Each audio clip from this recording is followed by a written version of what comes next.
Pemirsa, kasus pelecehan seksual terhadap perempuan dan anak masih saja kerap terjadi. Pelecehan seksual bukan hanya sekedar gangguan, namun juga merenggut rasa aman. Pada beberapa kasus yang terjadi belakangan, pelecehan seksual bahkan terjadi di ruang umum. Langkah apa yang harus dilakukan untuk menekan kasus pelecehan seksual? Bagaimana perhatian yang semestinya diberikan kepada korban? Dan hukuman apa yang dapat dilakukan untuk membuat para pelaku jera? Berikut liputannya untuk Anda.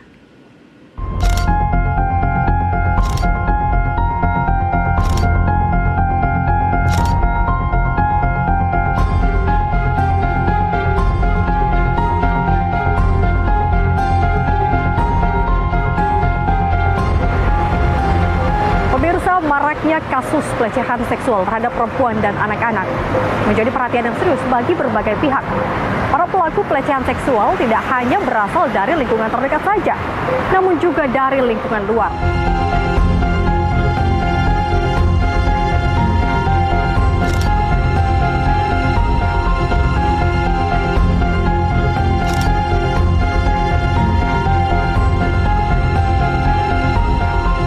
Saya sendiri itu sangat menyayangkan dan menolak keras tindakan pelecehan. Karena kan emang pelecehan tuh sangat amat nggak etis banget ya untuk apalagi para kaum perempuan. Kan kita juga sebagai perempuan pasti ataupun manusia lah yang dilecehkan pasti shock.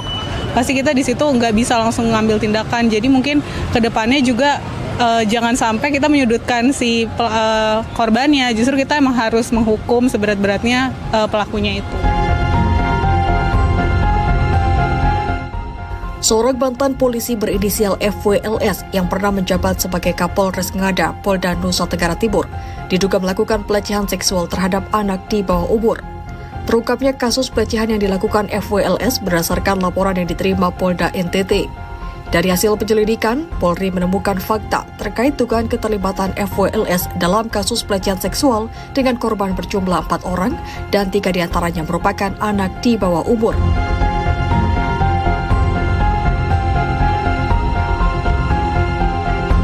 Kasus pelecehan seksual lainnya yang juga menyita perhatian masyarakat terjadi di salah satu rumah sakit di Bandung, Jawa Barat.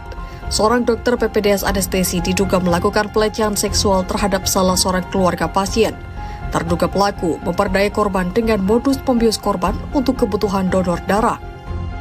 Kasus ini pun mendapat atensi dari Menteri Kesehatan, Budi Gunadisadikin, yang langsung memberikan sanksi berupa pencabutan izin praktik oknum dokter tersebut.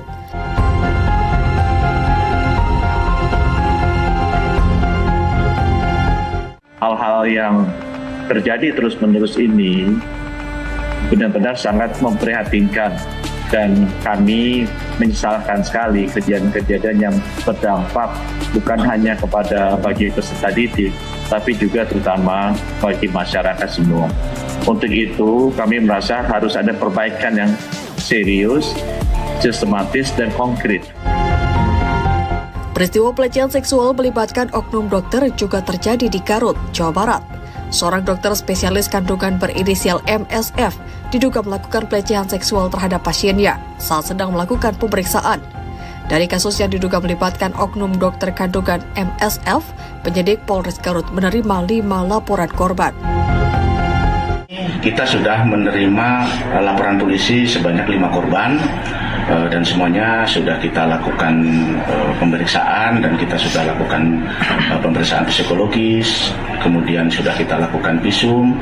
Nah, selanjutnya kita akan melakukan pendalaman lagi kepada pelaku atau tersangka yang sudah kita tahan. Komnas Perempuan sebagai lembaga negara yang independen melakukan berbagai upaya untuk melindungi dan menegakkan hak asasi perempuan.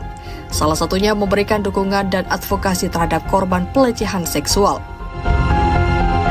Tahun 2024 itu ada 17.305 itu yang dilaporkan oleh Lembaga Pengada Layanan untuk khusus kasus kekerasan seksual saja ya. Sementara yang mengadukan kepada Komnas Perempuan langsung ada 3.166. Ini sangat meningkat ya dibanding tahun sebelumnya 2023 itu 2.363 dari lembaga lain. Jadi sangat melonjak ya, dari 2.000 ke 17.000 ya. Kemudian yang mengadukan ke Komnas Perempuan dari 2023 2078 itu meningkat menjadi 3.166. Itu kan cukup memprihatinkan ya. Jadi bukannya berkurang malah bertambah kasusnya. Pelakunya adalah mereka yang punya kedekatan. Satu ya, punya kedekatan. Yang kedua, yang punya relasi kuasa dari pekerjaan ya.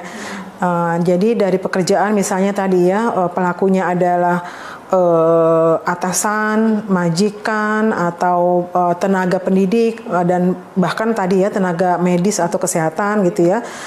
Itu kan ada hierarki sosial ya dengan antara pelaku dan korban. Dan yang satu lagi memiliki kedekatan, jadi kayak mantan pacar, suami, mantan suami, atau ya orang yang harusnya melindungi ya orang tua gitu ya, dan yang mereka yang memiliki hubungan keluarga ya, bisa paman gitu ya, bahkan bisa saudara gitu ya. Itu yang sangat memprihatinkan ya, dari situasi kekerasan seksual ini bisa dilakukan oleh siapa saja.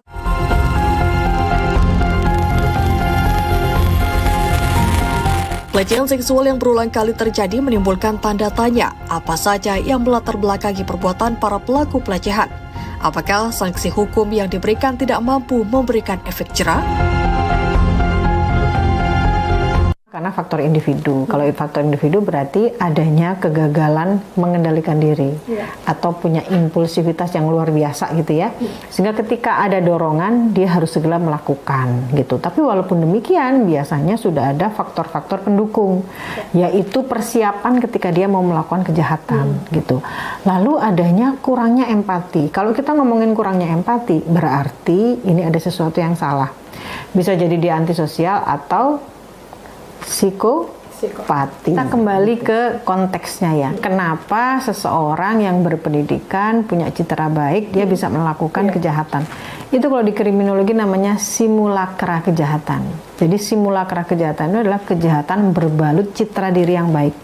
Jadi kalau kita ngomongin simulakra kejahatan, tidak hanya dilakukan oleh dokter, tapi bisa dilakukan oleh pejabat, bisa dilakukan oleh aparat-aparat atau orang-orang yang kita percaya dia tidak akan melakukan hal itu karena dibungkus dengan citra dirinya.